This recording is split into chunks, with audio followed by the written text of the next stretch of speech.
Hola, muy buen día a todos los niños y niñas que están viendo este video. Les quiero dar la bienvenida a una nueva clase de lenguaje y comunicación para niños de quinto básico. Me presento para quienes se vienen incorporando. Yo soy la profesora Camila y soy quien los va a acompañar en este recorrido de aprendizaje de la asignatura.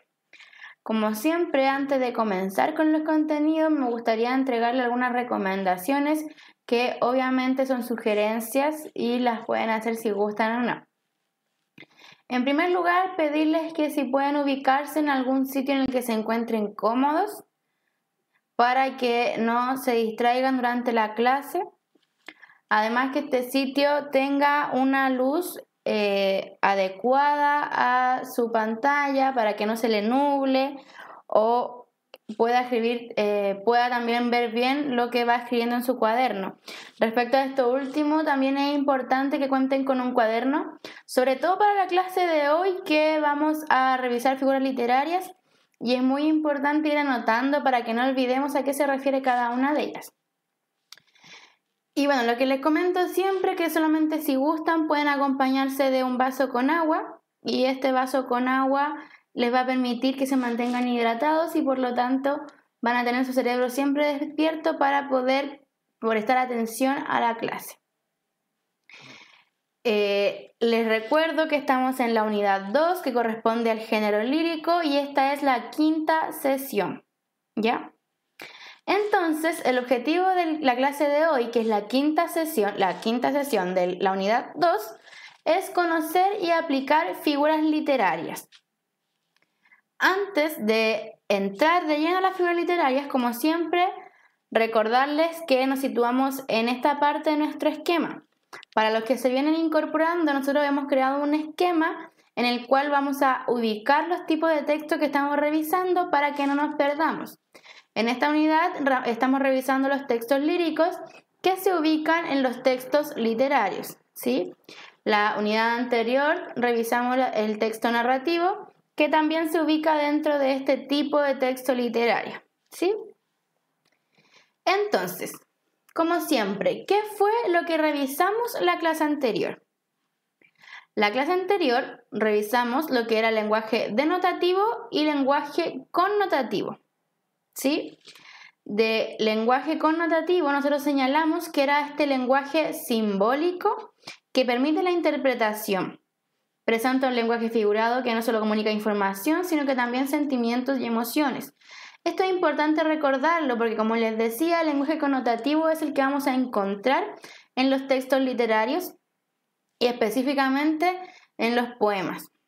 Los textos líricos son los que más se desarrollan o más integran en su creación el lenguaje connotativo. Y como dice acá, si se fijan, presenta un lenguaje figurado. ¿Ya? Entonces, primero, ¿qué es lenguaje figurado? Recuerden que nos quedamos en la clase anterior entre lenguaje denotativo y connotativo, y que el connotativo es el que encontramos dentro de los textos líricos, y este tipo de lenguaje connotativo presenta un lenguaje figurado, y vamos ahora a saber qué es el lenguaje figurado. ¿Qué pueden comprender ustedes por lenguaje figurado antes de que yo les comente a qué significa?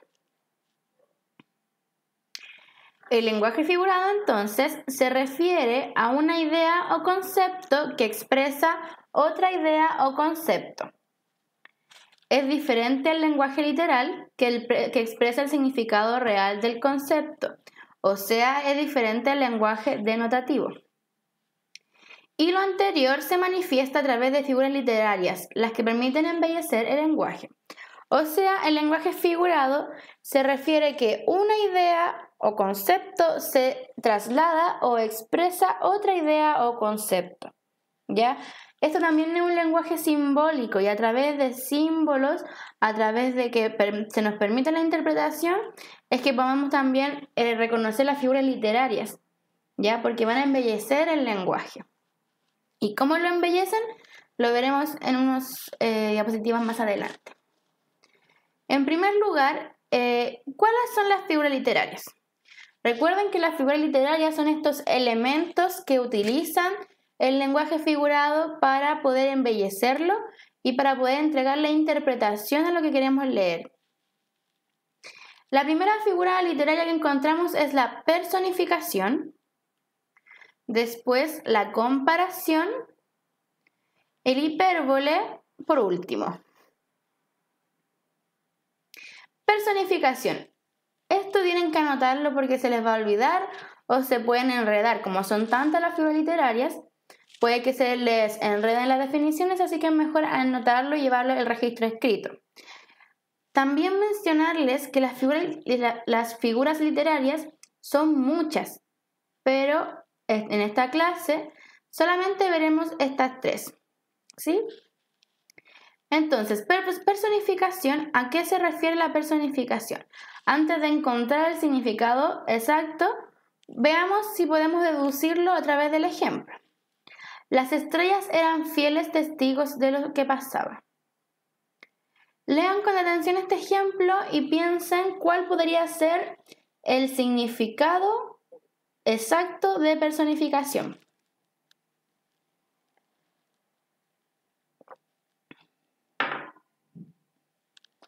Veamos si estaban en lo correcto. La personificación, entonces, es la atribución de características humanas a seres inanimados. Es decir, la personificación le está entregando características que son propias del ser humano a cosas, objetos, conceptos que no tienen características humanas, como en el caso del ejemplo. Si se fijan en el ejemplo, dice, las estrellas eran fieles testigos. Es decir, las estrellas, cuando nos dicen eran fieles testigos, podemos decir que las estrellas estaban viendo lo que pasaba. Sin embargo, las estrellas no tienen la capacidad de ver qué es lo que pasa, ¿cierto? No es algo característica de ellas saber qué está pasando, o sea, poder ver lo que está pasando o escuchar u oír. No es algo característico de ellas y por eso es personificación, porque se le están dando características como ver que es atribuible solo a las personas, ¿sí? Vamos con la siguiente figura. Comparación. Antes, igual que la anterior, antes de tener el significado exacto, veamos el ejemplo. Estaba furioso como un volcán. Lean con atención el ejemplo y piensen cuál podría ser el significado exacto de esta figura literaria comparación.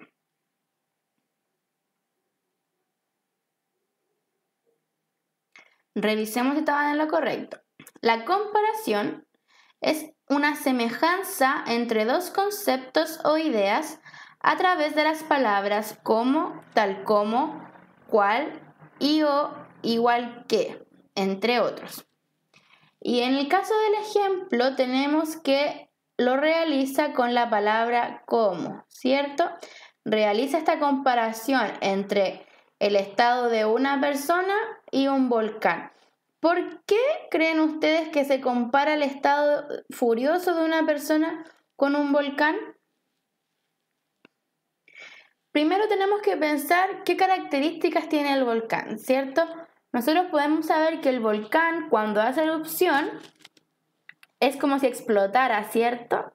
Y se pone, su líquido es rojo, ¿cierto? Tiene hartos elementos que podemos relacionar con una persona furiosa. O sea, cuando él estaba tan furioso, quizás se puso rojo o quizás explotó, no sabemos, ¿verdad? Pero está haciendo la comparación de que su furia era tan grande como un volcán. ¿Ya? Veamos la siguiente, es hipérbole. La hipérbole, antes de saber su definición, vamos a ver un ejemplo. Este perrito es el más lindo de todo el mundo. Este perrito es el más lindo de todo el mundo. ¿A qué se referirá la hipérbole analizando el ejemplo?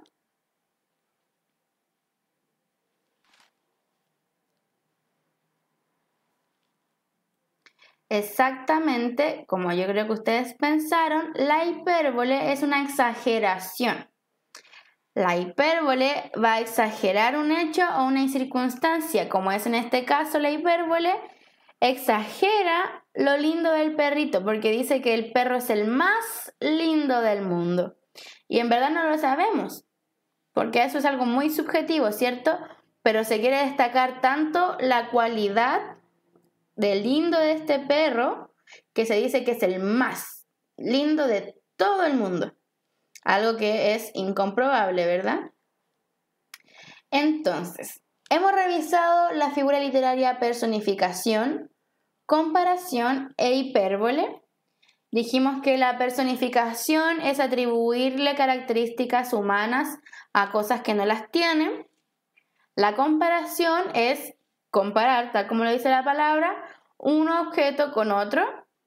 Y por último, la hipérbole exagera un hecho o circunstancia. Cuando quieran aprendérselo, recuerden que la hipérbole es una exageración y lo van a comprender muy fácil. Para ver si nos ha quedado un poco claro, revisemos ejemplos. Y esa es la actividad. Yo les voy a presentar unos fragmentos y ustedes van a reconocer qué tipo de figura literaria pueden reconocer en ese fragmento. Comencemos. El primero es un poema de Elsa Bornemann, escritora argentina, y se llama Receta para hacer un poema. Al igual que en todas las sesiones, yo voy a leerlo en voz alta y ustedes en su mente me van a seguir al mismo tiempo la lectura. Para hacer un poema se necesita tomar las lucecitas de blancos sueños, pegarlas con la magia de una varita a la hoja rayada de algún cuaderno.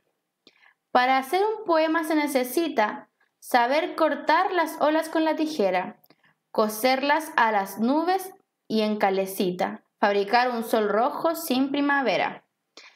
Para hacer un poema se necesita la ayuda de arañas, de golondrinas, de las arpas del viento que se dan cita con la tarde gitana por las esquinas. Y por fin, del hada que con alas bellas vuela en la sirena que escapa en un barco. Y a veces salir a juntar las estrellas que la noche loca tira por los charcos. Dentro de este poema vamos a encontrar diferentes figuras literarias, pero solamente quiero que reconozcamos una. Dense unos segundos para pensar qué figura literaria reconocen y en qué verso la reconocen.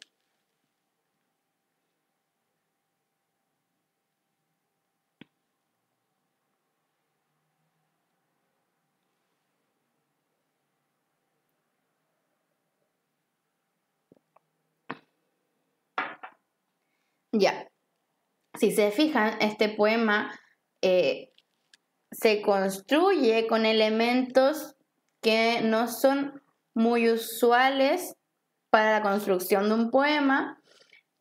Pide, por ejemplo, blancos sueños, que la magia, saber cortar las olas, algo que también es muy simbólico, coserlas a las nubes, ¿cierto?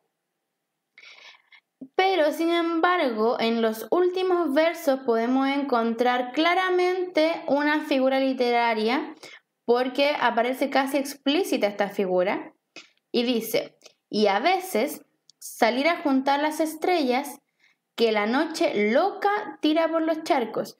Es decir, le está atribuyendo la característica de locura a la noche, ¿cierto? Siendo que la noche no es algo concreto, no es un objeto, no es una persona ni un animal, pero sin embargo se le está diciendo que es una noche loca. Es decir, se le está atribuyendo una característica humana a algo que no las tiene. Por lo tanto, en este poema podemos reconocer la figura literaria de personificación. ¿Ya? Veamos el siguiente ejemplo.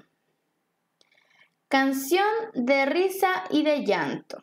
Jaime Huenún, escritor huiliche chileno. Voy a leer igual que el anterior y ustedes me siguen la lectura. ¿Qué te hace reír? ¿Qué te hace llorar? Río con el cielo azul sobre el mar, cuando los copihue floreciendo están. Lloro cuando truena y en la lluvia van pajaritos nuevos, no se salvarán. ¿Qué te hace reír? ¿Qué te hace llorar? Río junto a un árbol y en el pastizal, bajo las estrellas que danzando están. Lloro cuando veo la tierra enfermar, sus ríos y prados hecho basural. ¿Qué te hace reír? ¿Qué te hace llorar? Acá, en este poema, ¿qué figuras literarias podemos reconocer?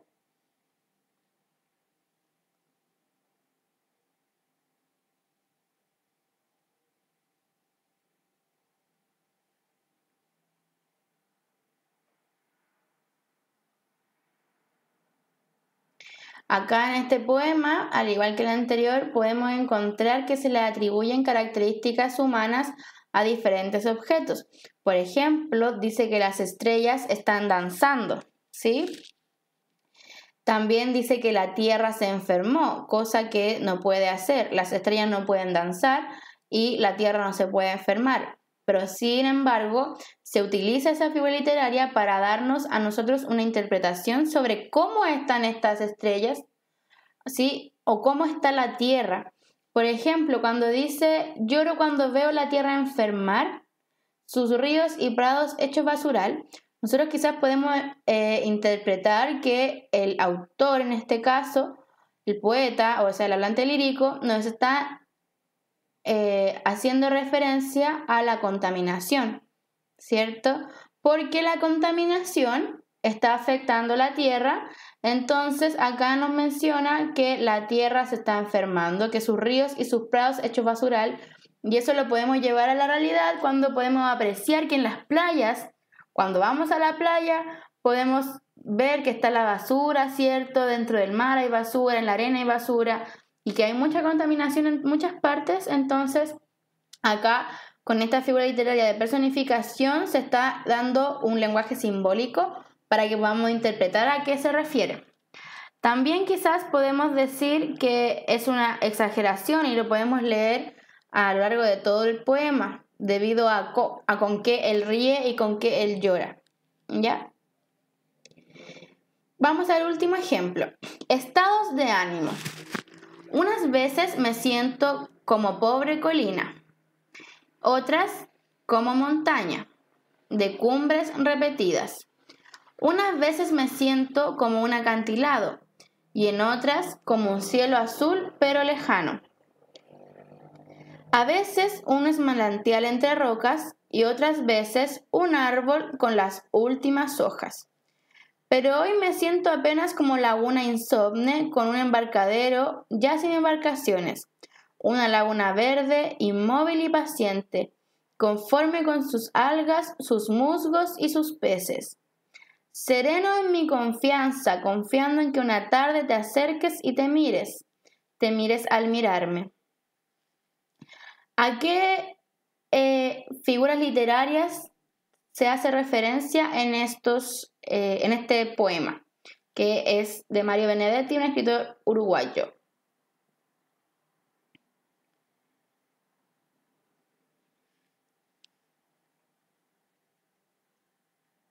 Exacto, acá podemos encontrar fácilmente la comparación, ¿cierto? Porque dice que unas veces se siente como pobre colina y otras como montaña. Es decir, a veces se siente bajo y a veces se siente alto. Pero eso lo relacionamos con el título que dice estado de ánimo. Entonces podemos decir que a veces se siente con su ánimo bajo como una colina o como una montaña. El ánimo lo tiene mejor, ¿cierto? Con mejor ánimo, más alto el ánimo. Algunas veces me siento como un acantilado y en otras como un cielo azul pero lejano. Es decir, a veces se siente oscuro, pero otras se siente como el cielo azul.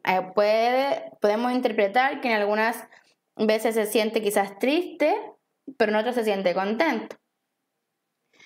Acá ha sido fácil reconocer que se trata de una comparación, sobre todo porque usa la palabra como, que nos hace identificar más fácilmente la figura literaria y así interpretar lo que nos quiere decir. Pero también tenemos la figura literaria de hipérbole, porque está exagerando su estado de ánimo. O sea, a veces se siente muy, muy bajo, como la colina, o sea, al comparar con la colina, nos está exagerando su estado de ánimo bajo y al comparar con la montaña también hace una exageración. O sea, si se dan cuenta, la figura literaria de exageración no es únicamente tras palabras como más, mejor, etc., sino que también se puede reconocer tras las comparaciones que se hacen con algunos elementos. ¿Sí? Entonces, en este poema reconocimos también dos figuras literarias al igual que la anterior, comparación e hipérbole. Espero que les haya quedado un poco claro, ¿no? Y no, si no notaron lo que significaba cada figura literaria, pueden volver, retroceder el video para que puedan notarlo, ya que en la clase que sigue veremos otras figuras literarias más para poder comprender mejor lo que nos quieren entregar estos escritores, estos poetas en sus creaciones. ¿Sí? Espero que les haya gustado la clase del día de hoy y nos vemos la próxima semana. Chao, chao.